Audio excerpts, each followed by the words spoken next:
बिस्मिल्लाहिर्रहमानिर्रहीम। अस्सलाम वालेकुम दोस्तों, मैं हूं होम्योपैथिक डॉक्टर कमाल और आप देख रहे हैं मेरा यूट्यूब चैनल कमालाते होम्योपैथी। दोस्तों, इस चैनल पर मैं आपके साथ शेयर करता हूं मुख्तलिफ अमराज के लिए बेहतरीन होम्योपैथिक कॉम्बिनेशंस। आज जिस मर्ज के लिए मैं अपना कॉम्बिनेशन आपके साथ शेयर करूंगा वो है एलर्जिक राइनाइटिस, यानी नाक बहना एलर्जी की वजह से। ऐसा जुकाम जो एलर्जी की वजह से हो, क्योंकि जुकाम ज़्यादातर जो होता है वो किसी वायरल इन्फेक्शन की वजह से होता है, लेकिन यहाँ पर कोई इन्फेक्शन नहीं होता है। इन्फेक्शन में हमेशा बुखार भी होता है। इस एलर्जी में, इस राइनाइटिस में कोई बुखार वगैरह नहीं होता। एलर्जी किसको कहते हैं? हमारे जिस्म में एक दिफाई निज़ाम होता है, इम्यून सिस्टम होता है। जब बाहर से कोई चीज़ जिस्म में दाखिल होती है तो जिस्म उसको जज करता है कि ये हमारे लिए फ़ायदेमंद है या नुकसानदेह है। अगर ये महसूस करता है कि वो नुकसानदेह है तो उसके ऊपर अटैक कर देता है, और जैसे जरासीम या बैक्टीरिया वगैरह जिस्म में दाखिल होते हैं तो उनको मार देता है, ख़त्म कर देता है, ताकि इंसान बीमार ना हो। लेकिन बाज़ दफ़ा ऐसा होता है कि इम्यून सिस्टम ऐसे ज़र्रात, ऐसे अज्जा को जो हमारे लिए, जिस्म के लिए फ़ायदेमंद है, उनको भी अपना एनिमी समझ लेता है और उनके ऊपर अटैक कर देता है। इसको एलर्जी कहते हैं। एलर्जिक राइनाइटिस का मतलब ये होता है कि नाक का ऐसा इन्फेक्शन, नाक की ऐसी सोजिश जो एलर्जी की वजह से हो। इसमें किस किस चीज़ से एलर्जी हो सकती है? सबसे ज़्यादा जो होती है वो पोलन की वजह से होती है। जो जरदाने, बारीक ज़र्रात जो उड़ रहे होते हैं फूलों के या घास के या गंदुम वगैरह के, किसी भी चीज़ के जो बारीक ज़र्रात उड़ रहे होते हैं झाड़ियों के, उसकी वजह से एलर्जी हो जाती है। दूसरी चीज़ जो होती है हाउस डस्ट माइट होती है, यानी जो कारपेट में बारीक बारीक मट्टी के इंतहाई बारीक ज़र्रात होते हैं, वो जब नाक में चले जाते हैं तो जिस्म उनको भी फौरन बॉडी समझकर, ज़रूर सा अज्जा समझकर उसके ऊपर हमला कर देता है, जिसके नतीजे में राइनाइटिस हो जाता है।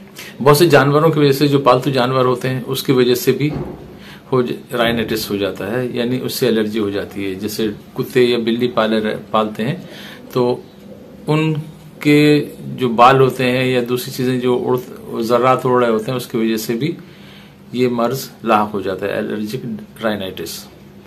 उसके अलावा जो लकड़ी की डस्ट उड़ती है, काटने से जो डस्ट उड़ती है, या आटा जब पीसते हैं तो उससे जो आटे के ज़र्रात हवा में उड़ते हैं, उससे भी एलर्जी हो जाती है। इसके अलावा परफ्यूम होता है, बहुत से लोगों को परफ्यूम से एलर्जी हो जाती है। बाज़ को मखसूस परफ्यूम से होती है, बाज़ को हर परफ्यूम से हो जाती है, तो वो भी एलर्जी, उससे भी एलर्जिक राइनाइटिस हो जाता है। इसके अलावा एक होती है डेड स्किन सेल होते हैं, यानी जो हमारे ज़र्रात होते हैं जिस्म के, जहाँ ऐसी जगह जहाँ पर बहुत ज़्यादा लोग बैठे हुए हों और बंद हो कमरा, तो उसमें जो लोगों के बारीक बारीक से जो स्किन के सेल निकल रहे होते हैं वो हवा में भर जाते हैं, और उसके नाक में जाने की वजह से भी एलर्जिक राइनाइटिस हो जाता है। अब हम बताते हैं कि एलर्जिक राइनाइटिस की अलामात क्या होती हैं। लेकिन उससे पहले, अगर आप मेरे चैनल पर नए हैं और पहली मरतबा मेरा यूट्यूब चैनल देख रहे हैं तो इसको सब्सक्राइब कर लीजिए और बेल आइकन को दबा दें, ताकि आने वाली वीडियोस की नोटिफिकेशन आपको मिलती रहे। इसके अलावा अगर ये वीडियो आपको पसंद आ रही है तो इसको लाइक कर लीजिए और अपने अहबाब के साथ शेयर कर लीजिए। इसकी अलामात क्या होती हैं? सबसे पहली अलामत तो ये होती है कि छींकें आती हैं, और बहुत ज़्यादा छींकें आती हैं। एक दो छींक नहीं आती, मुसलसल 10-10, 15-15 छींकें आ रही होती हैं, और ये छींकें ज़्यादातर सुबह जब सोकर उठते हैं तो उस वक्त ज़्यादा होती हैं। दूसरी ये होती है नाक में खारिश होती है, गुदगुदी होती है, खुजली होती है, नाक बहने लगती है और ब्लॉक हो जाती है, यानी बहती भी रहती है और उसके बाद में फिर ये ब्लॉक भी हो जाती है, नाक बंद हो जाती है। खांसी भी होने लगती है इसमें, लेकिन बहुत शदीद खांसी नहीं होती, खांसी होने लगती है। और जो हलक का ऊपरी हिस्सा तालू है, इसमें खराश होने लगती है और खारिश होने लगती है, गुदगुदी सी होने लगती है। उसके अलावा नाक जो होती है, नेजल कंजेस्शन हो जाता है, यानी नाक भरी हुई रहती है, पैक हो जाती है। उसके अलावा नाक में, हलक में और आंखों में, नाक, हलक और आंखों में पानी भी बहने लगता है और खारिश होने लगती है। इसके अलावा सर दर्द भी हो जाता है और साइनस पेन होता है, यानी बाज दफा इससे साइनोसाइटिस, इस वजह से साइनोसाइटिस हो जाता है, और जिनको साइनोसाइटिस होता है उनको एलर्जिक राइनाइटिस हो सकता है। आंखों के नीचे डार्क हल्के पड़ जाते हैं, डार्क सर्कल्स हो जाते हैं, जिसको हल्के पड़ना कहते हैं, वो हो जाते हैं। इसके अलावा जो म्यूकस मेम्ब्रेन है ये मुतासर हो जाती है, इसमें सोजिश हो जाती है, जिसकी वजह से वो बहुत ज़्यादा रतूबत खारिज करने लगती हैं। तो म्यूकस जो है बहुत ज़्यादा खारिज होने लगता है, नाक में से भी और हलक से भी। इसके साथ साथ मरीज को बहुत ज़्यादा थकन होने लगती है और बेचैन और डिस्कम्फर्ट रहता है, बेआराम रहता है मरीज।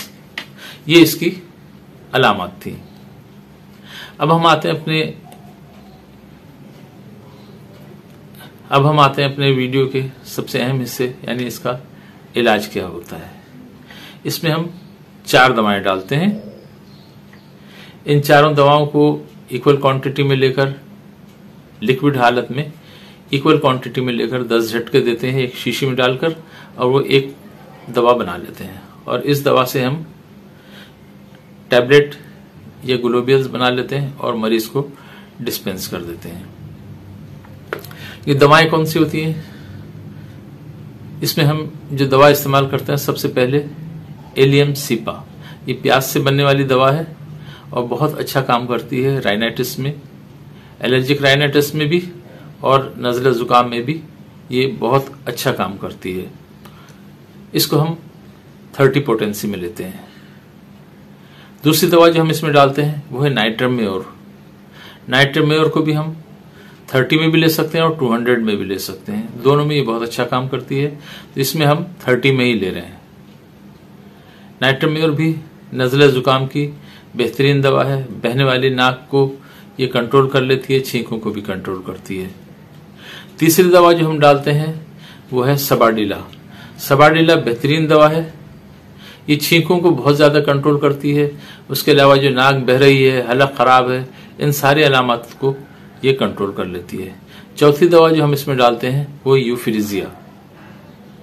यूफिरिजिया आंखों की खारिश, आंखों में पानी बहने के लिए बहुत अच्छी दवा है। तो इसमें चूंकि आंखें भी मुतासर हो जाती हैं, इसलिए ये दवा भी शामिल करते हैं। ये दवा भी नज़ला जुकाम में भी काम आती है। इन चारों दवाओं को जैसे मैंने पहले बताया है, इक्वल क्वांटिटी में लेकर एक शीशी में डालते हैं और 10 झटके देकर उसको रिपोर्टेंटाइज कर लेते हैं। उससे हम ग्लोबियल्स या डिस्किट बनाते हैं और दिन में 4 मरतबा, सुबह, दोपहर, शाम, रात, 4 मरतबा गोलियों में, अगर 2 ग्रेन की गोलियां हैं तो हम इसको 2-2 गोलियां दे दिए। अगर 1 ग्रेन की गोलियां हैं या डिस्किट हैं तो 3-3, 4-4 गोलियां चूसने के लिए दे देते हैं दिन में 4 मरतबा। एक तरीका तो ये है इसका। दूसरा, अगर आप आसानी से बनाना चाहें तो एक शीशी में ग्लोबियल्स या डिस्किट भर लें। 10 ml की अगर शीशी ली है तो उसमें डिस्किट भर लें 1 ग्रेन के, और 6-6, 7-7 खतरे चारों दवाओं के अलग अलग एलियमसी पर डाल दी, फिर नाइट्रमेयोर, फिर सबाडिला, फिर यूफिरिजिया, ये चारों दवाएं डालकर उसको हिला लें और इसको भी उसी तरीके से इस्तेमाल किया जा सकता है। एक कॉम्बिनेशन ये तो हो गई गोलियों में, और एक कॉम्बिनेशन हम ज्यादातर जो देते हैं वो 3x पोटेंसी में देते हैं। उसमें 2 दवाएं शामिल हैं। एक तो फाइटुल्ला का डेक, ये जो हम लेते हैं 3x पोटेंसी में ले लेते हैं और इक्वल क्वांटिटी में उसमें इकिनीशिया 3x मिला लेते हैं।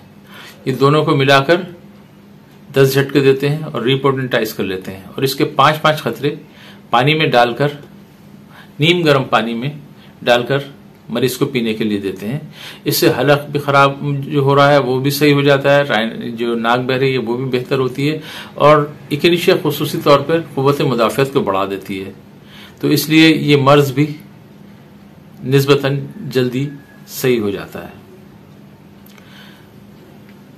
दोस्तों, अगर ये वीडियो आपको पसंद आई है तो आप इसको लाइक कर लीजिए और अपने अहबाब के साथ शेयर कर लीजिए। इसके अलावा अगर कोई साहब मुझसे मशवरा करना चाहते हैं या ऑनलाइन मुझसे ट्रीटमेंट लेना चाहते हैं तो मेरे व्हाट्सएप नंबर आ रहे हैं, इसके ऊपर आप मुझसे राब्ता कायम कर सकते हैं। इसके अलावा मैं पूरे मुल्क में अपनी जो दवाएं हैं, पूरे पाकिस्तान में अपनी दवाएं TCS के जरिए भेजता रहता हूं। जो लोग मुझसे ऑनलाइन ट्रीटमेंट लेते हैं उनकी दवाएं भी मैं TCS के जरिए रवाना कर देता हूं। अपना बहुत ख्याल रखिए। अल्लाह ताला आप सबको सेहत, तंदुरुस्ती, दराज़ी उम्र अता फरमाए, हादिसात, आफात, बलायात और मुज़ी अमराज से महफूज रखे, दुनिया और आखिरत की खुशियां नसीब फरमाए, दुनिया और आखिरत की परेशानियों से महफूज रखे। आमीन या रब्बिल आलमीन।